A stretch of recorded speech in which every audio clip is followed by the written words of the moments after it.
Wala makatandog sa pagtuo sa mga daan bantayanon ang pagkahugno sa ilang simbahan, ang Archdiocesan Shrine of Santa Rosa de Lima. Gibutangan og trapal ang nahugnong bahin sa simbahan. Kini aron mapabilin ang nahugnong mga materyales ilabi na sa atubangang bahin sa simbahan.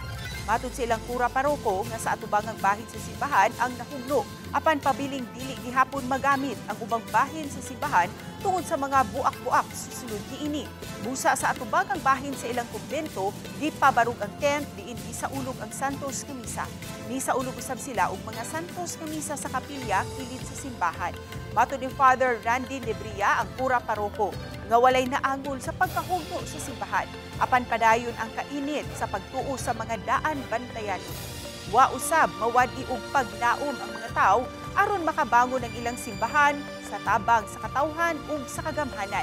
Nahimo kining parokya niadtong 1858. Matod ni Father Lebria, nahuman ang pagtukod sa istruktura 1886 ug nangalagad kini sulod na sa 139 na tuig. Magpabilin ta madasigon, masaligon nga to sa Ginoo, wala ta maginusaryan ni atong giatubang karon na nahitabo sa atong simbahan. Ang tibok simbahan sa Katoliko nagkahiusa sa pagtabang nato. Usalikono nato ang pagtuo nato at the same time bisan ni mga pahitabo mapasalamaton gihapon ta sa Ginoo nining tanan.